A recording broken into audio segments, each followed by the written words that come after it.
As a teenager, always had a camera. I was exploring. There was a few places that we kind of navigated towards, old and abandoned. It was popular to start a blog. And it was the first time that we kind of had access to putting our ideas on the internet, and it thrived. Even though it's graffiti, we call ourselves writers. It's Penal Code 594. I'll never forget that. And then we had an exhibit. It was the first time that I was able to see my photos and then my graffiti art on the canvas. So when I was a graffiti artist, I did look for buildings to paint on. So I was exploring with a different perspective. Later on, I started seeing in a perspective as like, I wonder what that building is about. What was it before? And that's when I started digging more into the actual story. And also just meeting the people in the world of preservation. Never thought I would get to know people that want to save these historic buildings. I learned a lot from them as well, and met architects and librarians and archivists. That's been awesome.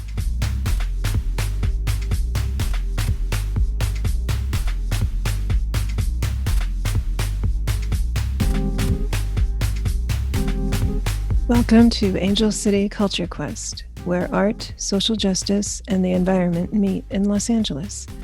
I am your host, Melina Paris, and I welcome you to this episode.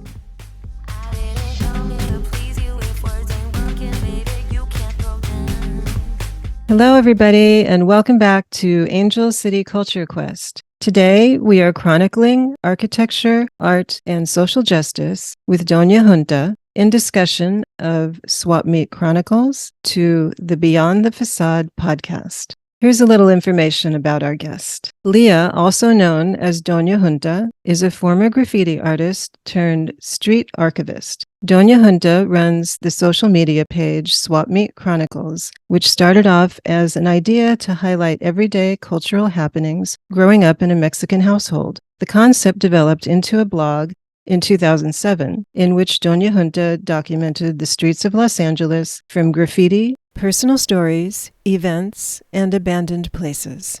Today, Swap Meet Chronicles, with nearly 4,000 followers, evolved into research on the history of our streets throughout Los Angeles, architecture of buildings, and social issues such as mass incarceration and prison advocacy through photos and research-driven feature stories. In 2020, Dona Junta, with co-host Sabrina Calderon, created a podcast called Beyond the Facade to further discuss these places in detail and interview people who also create content in similar realms. Dona Junta earned a Bachelor of Arts in Sociology from Cal State Long Beach in 2012 and a Master's in Social Work from Cal State Los Angeles in 2017.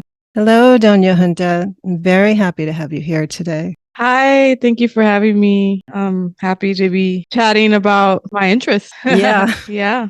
So in another life, Dona Junta said she might have been a librarian or an archivist, hence her research skills. Today we'll discuss some of her history, her time at Slanguage, the de facto art school and artist-run space in Wilmington, California, and her drive to research and discuss architecture, institutional buildings, including what's happening with those structures throughout Los Angeles. We'll also highlight a couple of Beyond the Facade episodes, those being the Sleepy Lagoon murder and the Zoot Suit riots, 78th anniversary, and Ghosts of Our Youth, Abandoned Institutions and the Impact on Los Angeles Youth, which was featured in the 20th anniversary Slanguage exhibition at Angels Gate Cultural Center in, was it September of last year? September, Yes. October, right around that time. Mhm. Yeah. So you were raised in San Pedro, but you said you Yes. always wanted to get out of town and head to Wilmington, which was like a second home for you.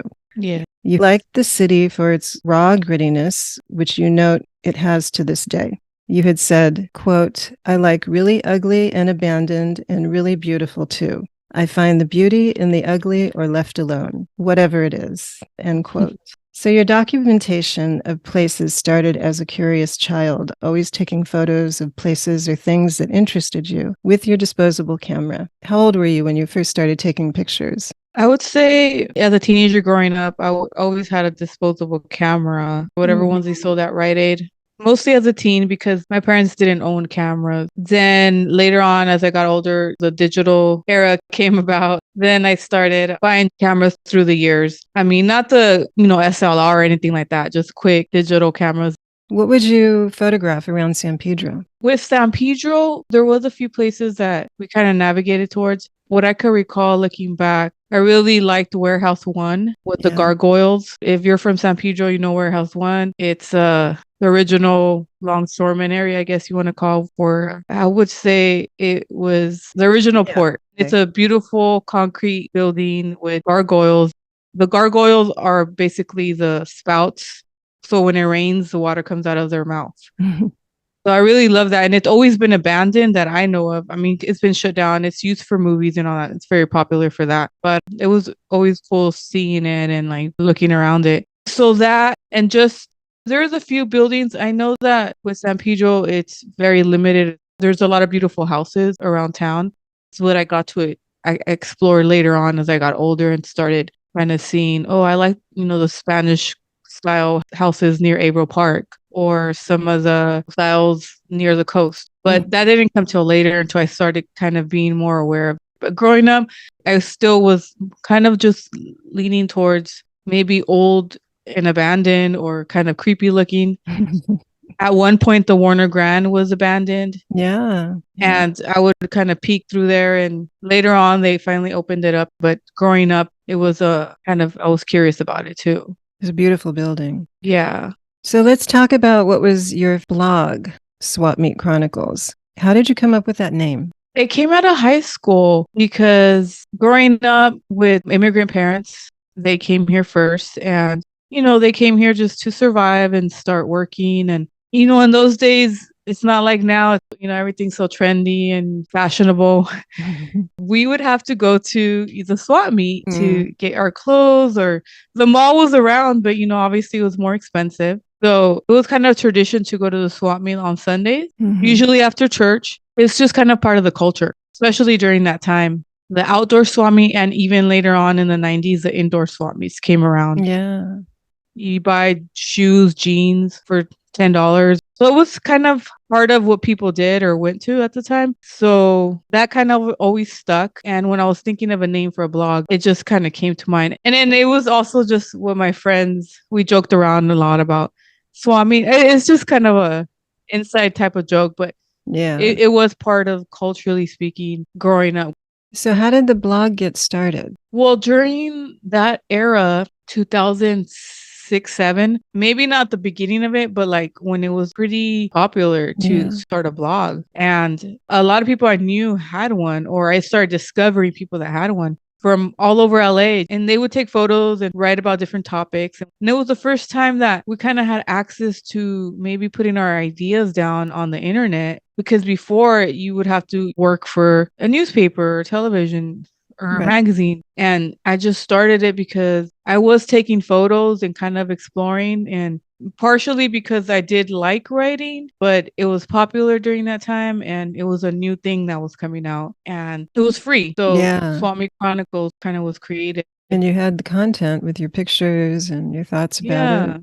That's cool. And then from there, I networked and discovered other people, was part of like other groups. It just was an era of the blogging, I guess, before social media. Yeah. Pre-social media. Yes. So when you first started, you said you mostly posted photos of the places and added your opinion of it maybe, but it evolved after you started doing research on the locations and the buildings you covered. Eventually, the Instagram page inspired your podcast, Beyond the Facade. Who is the Beyond the Facade audience? So just to clarify on that, I stopped blogging about 2010 or so because it kind of faded out. The social media came in and we were busy spending our times on Instagram and Facebook and MySpace, and people's attention span got really short. They weren't going to read my whole blog post. It just wasn't the same. And I noticed that and kind of veered off to social media as well. So I stopped the blogging, and 2019 or so is when I got convinced by my niece, who was 17 years old, that used to read my blog because there were stories about our family and whatnot on there. And she's like, you should bring it back somehow.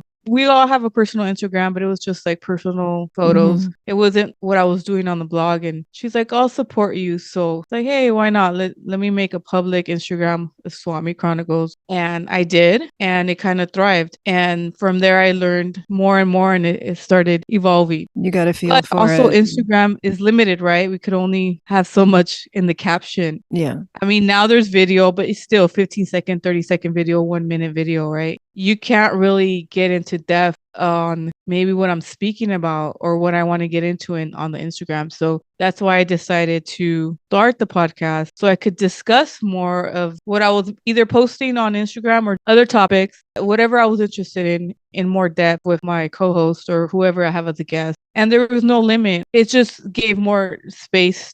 The audience, it's people that are interested in history, architecture. I don't only stay in LA history. I mean, I do different places, but I wanted to start with LA first since I'm obviously living here. So I get a lot of people that do like LA history. That's good. So, backing up for a minute, I want to ask, how did you first get into doing graffiti?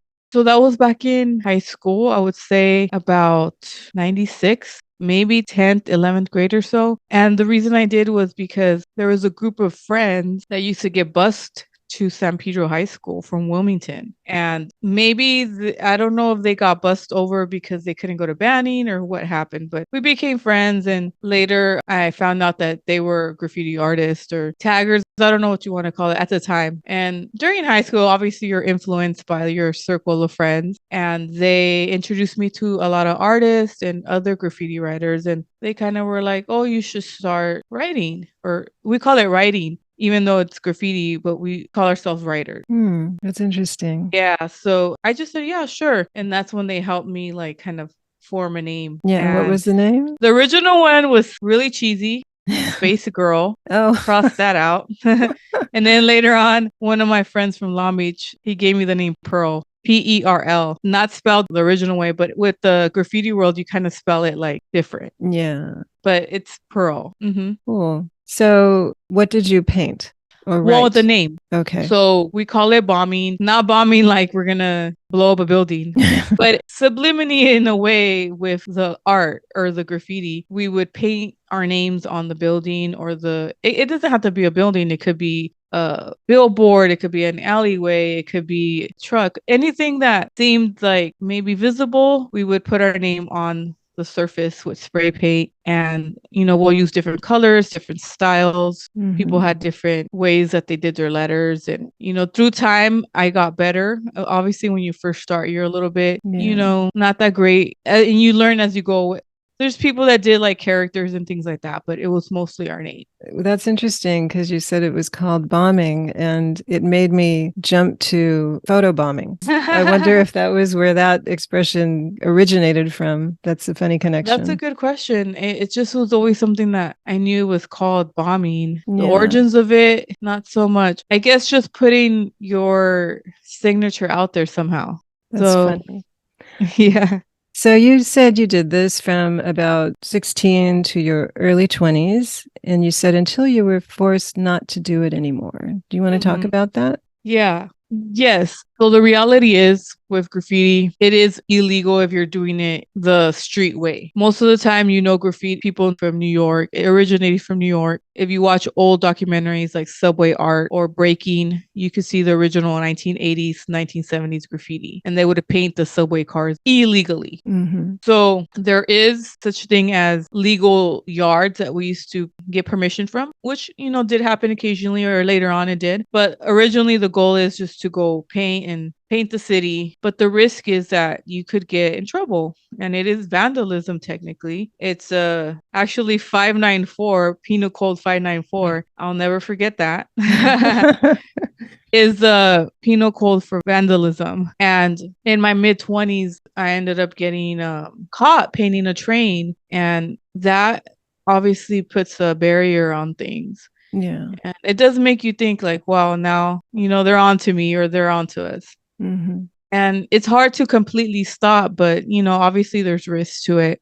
And when you're young, you just kind of take the risk. Unfortunately, until later on, you realize, well, maybe it's not that worth it. But yeah, that's kind of what happened, where the Yeah, risk got me in trouble. you said the risk wasn't as important as it was when you got a little older. No, because at the time I didn't really have a lot of goals as far as, or nothing to lose, I guess. Yeah, I have more to lose now, obviously. As we get older, we all have more to lose. yeah. And at the time I didn't, so it didn't feel as risky, or it was fun. Hmm. So And it was a way of expressing yourself. yeah. That's And that cool. did Yeah. change later on, and where I had to kind of deviate towards doing the art in different ways. Right. So, well, I have two questions. The first one is what initiates your research on a particular building? Because I'm thinking about as you were doing graffiti and you were looking for places to paint that might be of interest, and how that, if it does spill over to your research now to look at a particular building.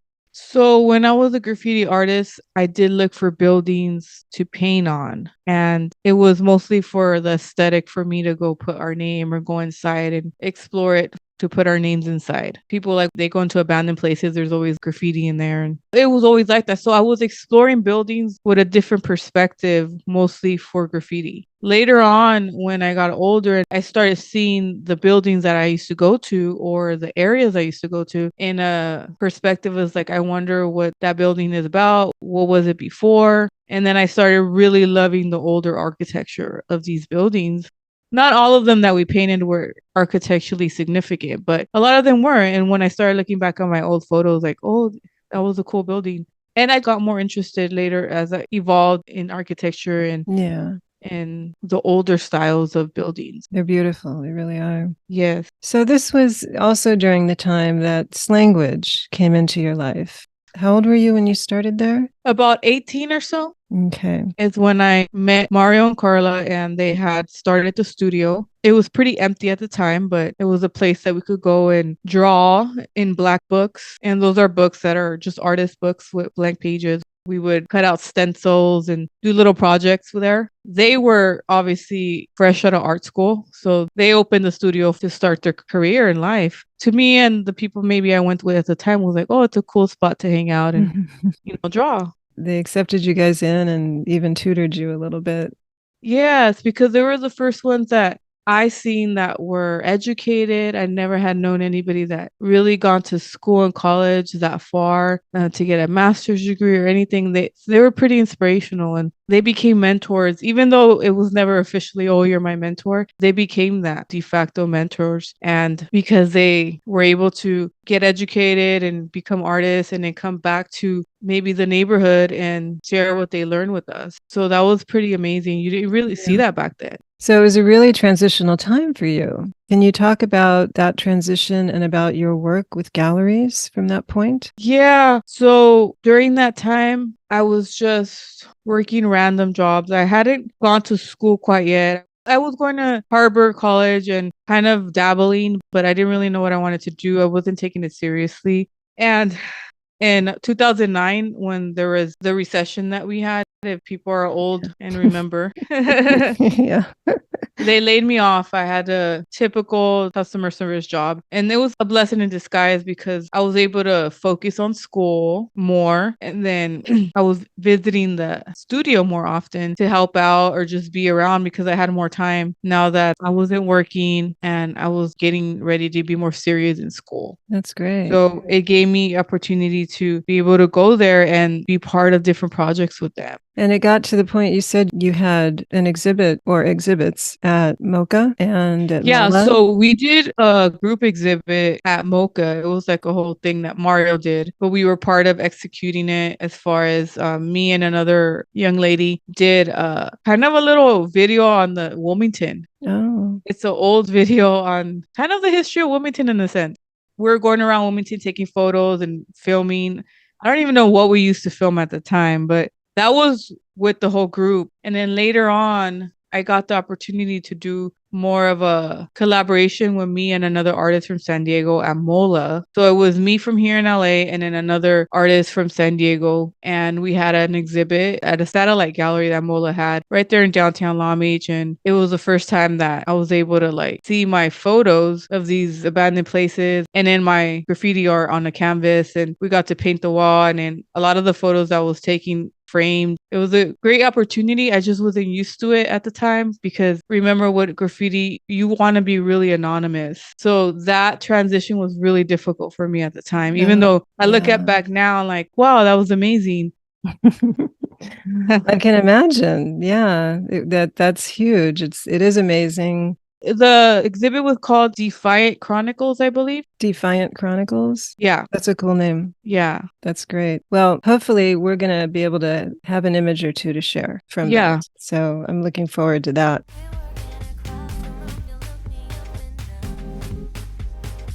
Thank you for joining our discussion. Today, we're speaking with Dona Junta of Beyond the Facade podcast.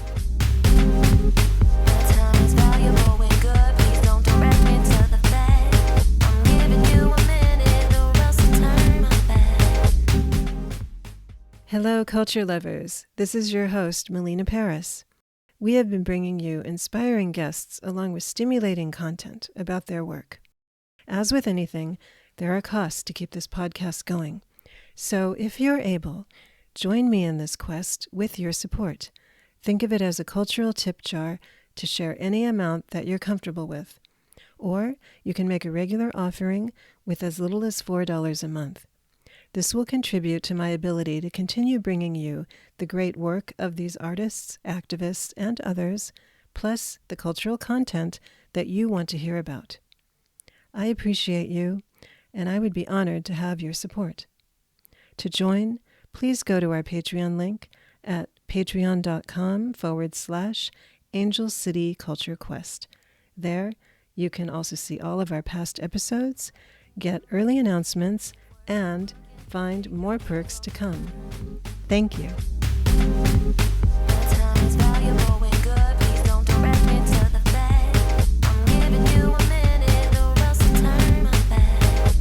So, how did you get into sociology? So when I left Harbor, it was discouraging, I guess, because Harbor College, the counselors were very discouraging. I know it sounds a little bit weird, but they were. So they had told me I should go to like a trade school or beauty school or something like that, that I wasn't meant for academia or nothing.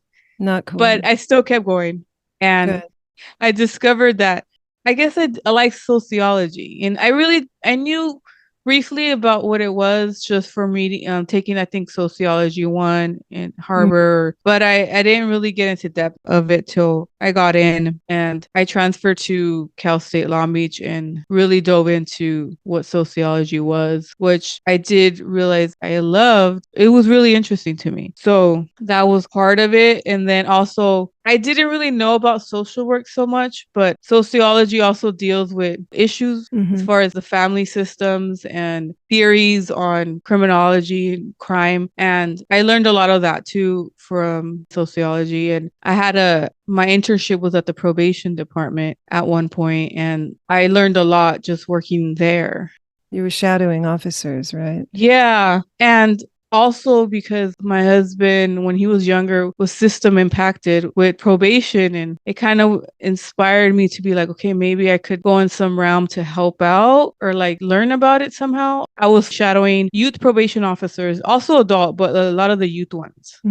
So I was still trying to discover what I wanted, but sociology gave that platform. And it had an impact on you, clearly. Yeah.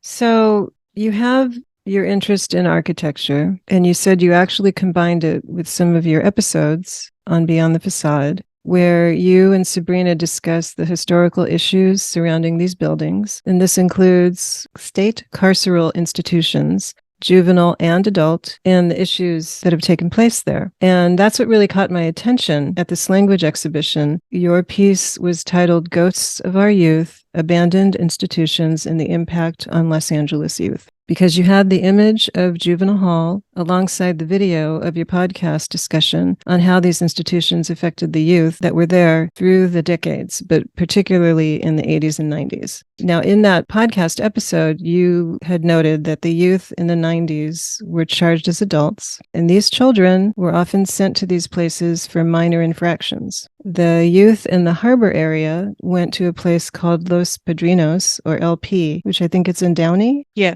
Which you noted through gang culture, that place became a badge of honor. And you also both noted in the episode that these structures are mostly hidden behind huge walls, which you guys described the physicality of, as well as how the places look and even how they feel, which is interesting because as a society, we largely don't want to know about them. I think maybe if we did know about them, we wouldn't tolerate it. You also discussed how these places had an impact on you growing up in the 90s because so many people went through them. I was looking at some statistics, hearing what you guys were discussing and then reading up on this issue. It's not good. And I was looking at what's going on with the population in these institutions, inspired from your discussion. The Juvenile Justice Information Exchange, an independent, nonpartisan international digital publication, which covers juvenile justice, in January reported the number of incarcerated youth declined 77% from more than 108,000 in 2000 to about 25,000 in 2020. That's according to the data from the U.S. Office of Juvenile Justice and Delinquency Prevention. Several studies have linked the youth incarceration with having poor physical and mental outcomes later in life, including increased risk of substance abuse and incarceration as an adult. And further, children of color continue to be disproportionately locked into these facilities. It was a fascinating episode that you guys did on Beyond the Facade, and I'd encourage people to listen to it. Anything you wanted to add about that particular episode? Yeah, the episode was really inspiring because of the fact that the places we did highlight it, they're all here in LA and they're pretty much kind of relics of this time in the 80s and 90s that there was mass incarceration. I mean, it's still going on now, but it was really prevalent at the time. So just seeing that and being able to dig into the history and then just exploring the place now, like kind of feeling the building, going to it now became just fascinating to be able to look more into it. That episode was really looking into maybe places that people don't really care about now, but at the time they were really overflowing with kids and teenagers. They're still there to this day, but just there's only one that's gone, and it took up until 2016 or so to be made into like a whole different thing. And that's Fred C. Nellis, the correctional youth prison in Whittier. But the other ones are still there sitting, and those are being closed more recent. You were talking about that. I think you mentioned Los Padrinos. One of the buildings there is possibly being used for a women's homeless shelter right now. Yes, and it wasn't advertised. I only found out from digging more into it when they closed it down, I think 2019 or so. Yes, around that time. It begs the question, what will ultimately come of these buildings and how we can best put them to use to actually help the communities that they're located in? Yeah, a lot of times it's hard because these buildings are owned by the county or the state. And there's a lot like a bureaucracy when it comes to the building and maybe selling it to the city and what it's going to be. It's like seems very complicated. Yeah. As far as LP, I did hear, like you were saying, that it is a women's shelter, very small portion of it. The rest of it's pretty abandoned still. They haven't said what they're going to do with that. They have talks about some of the other places kind of turning into like the shopping, loft, townhome type of places. There's a lot of that. But yeah. There's other needs. We're hoping we got a new mayor, so maybe some changes will be coming, but we'll see. Which brings me to, real quickly, I just saw, it was last week, the LA Times did an op-ed about juvenile detention centers.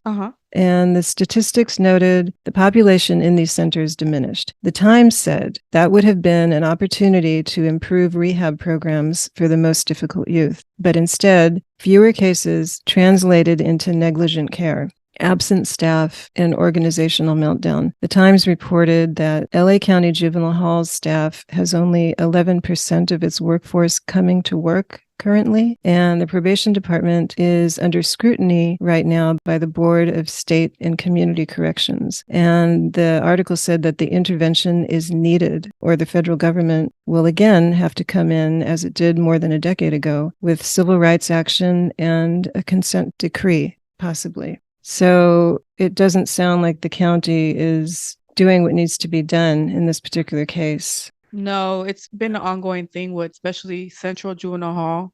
That was the last one here in LA. There's Sylmar Juvenile Hall in the city of Sylmar, but Central has been notorious for buildings that are falling apart. They're just very, very bad, horrible conditions. High turnaround rate for staff, like it says there. There's low morale, no rehabilitation or programming. And when they have came down on them to, okay, you got to fix the walls or whatever they got to do in these really, really old buildings, they just never got it done. And a lot of corruption, a lot of abuse as well, too, from staff to the youth. Yeah. And it just was not working. And what I had heard last is they shipped all the youth out because they finally put their foot down and needed to shut it down. But they took the youth to Sylmar. But the unfortunate part was that they didn't tell the parents. So on the weekend, when they were supposed to visit, the parents were told their Oh my God. teenagers are not there anymore.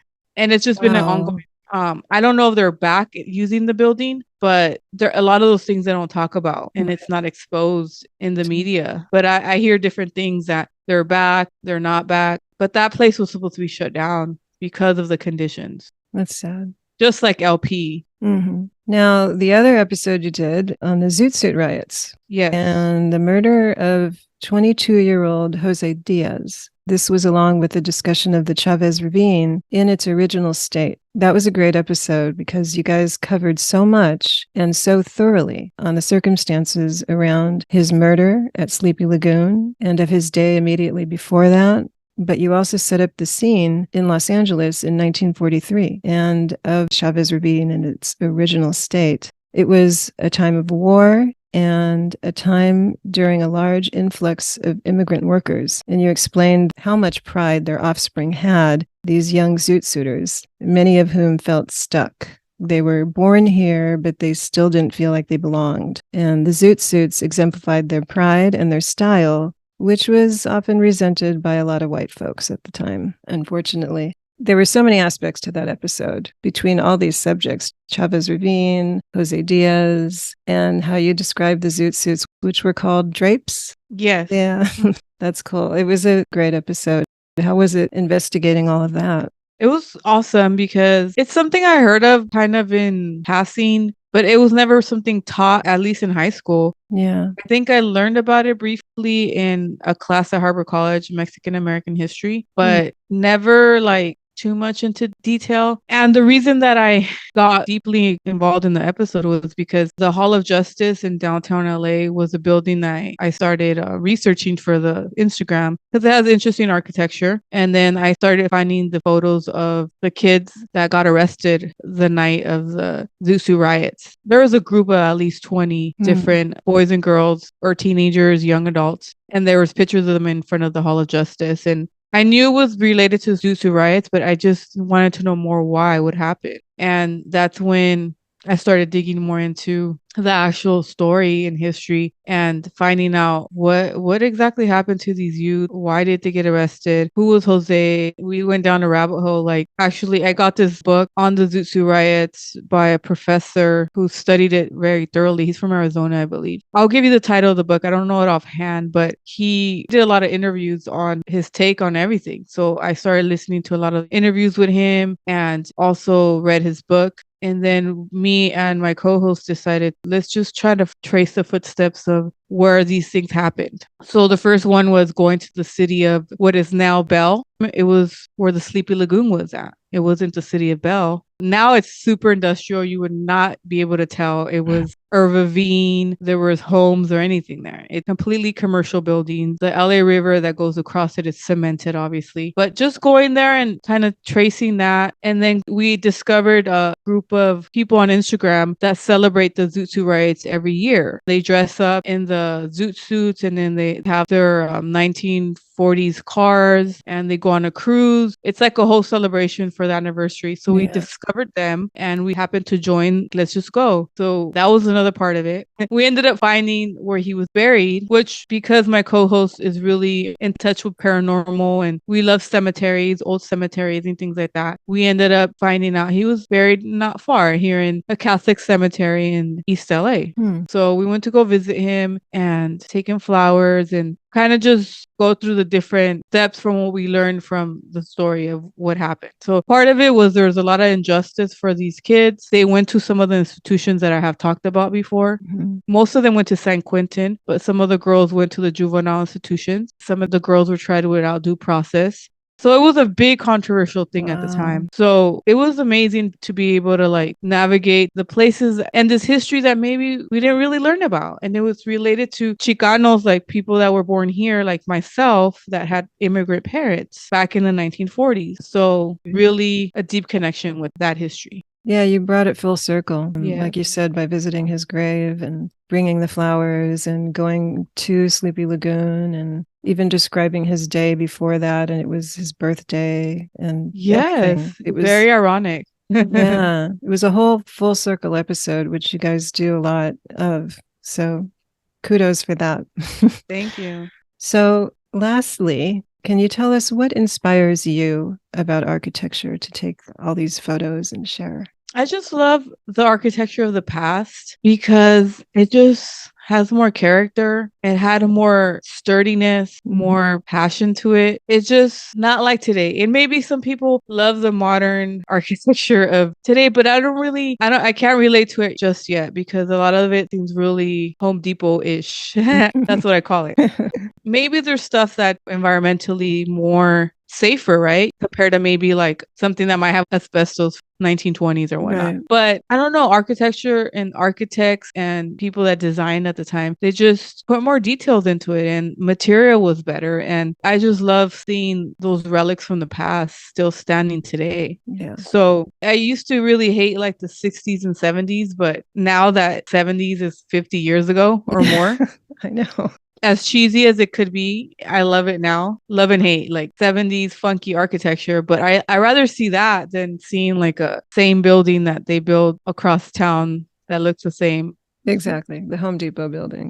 Yes, Home Depot buildings. Yeah. So can you please tell us what's coming up next on Beyond the Facade and where we can find you? Yes. So we are dropping an episode tomorrow and we talk about Camarillo State Hospital in Ventura, which is a Spanish colonial or mission revival building, but it's architecturally significant. And now it is a university, but it's more paranormally significant. My co-host and another guest that we had explored it more than 10 years ago. And there's a documentary my friend did on it, on the very heavy paranormal activity that has happened at that place due to its history of mental institution and the way they treated people. And I'm sure it has a lot to do why it's very active. If you believe it or not, one of my friend Wayne Poe, he was a big skeptic, didn't believe in none of that until he started actually investigating and filming it for his documentary. So definitely look out for that episode. Drops tomorrow and you can learn more about it if you never heard about it and then watch his documentary as well. A couple other things too. One of the goals is to try to get more in the field, get more interviews, actually go out there and film ourselves exploring the places. And hopefully we could do that by the end of the year. It's been a busy year for all of us. So yeah,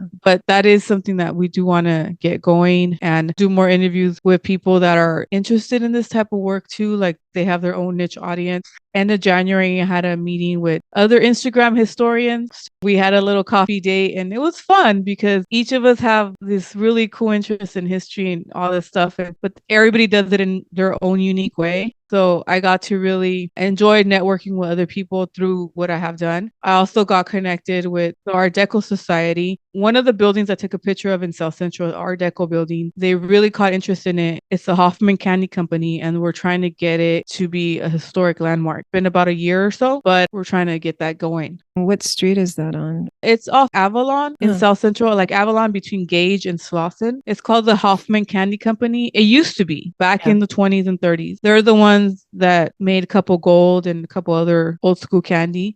And now it's a Gene factory. It's been a factory for years since the candy company closed, but it has the original Art Deco facade, very nice for a warehouse. And we're trying to get it on the registry for the city of LA. It's going great.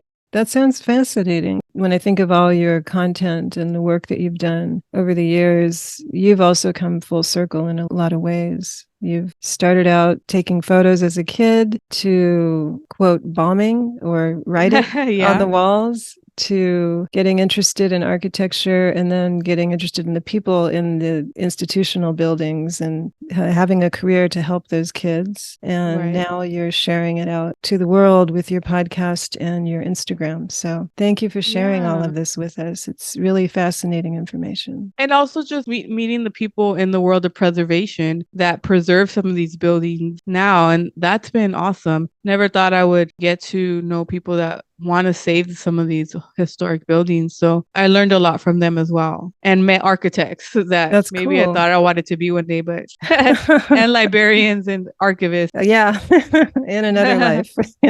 Yeah, but you can find me. So my Instagram is on swapme_chronicles. We have the podcast Instagram, just Beyond the Facade Podcast, also on Instagram. And we do have a YouTube channel with the Beyond the Facade podcast where we record the episode. So if you like audio, it's going to be on Spotify and most of those platforms. If you're more visual, you can see visual photos and stuff like that. It'll be on YouTube. And Sabrina as well, she's my co-host. Hers is Observing Spooks and Other Vices because she leans towards the paranormal, but also loves the history. It works very well. Well, Dona Junta, thank you so much for joining us today. Thank you for having me.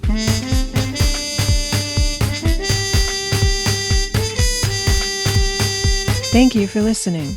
If you enjoyed the show, please rate and recommend on iTunes, Spotify, or wherever you get your podcasts.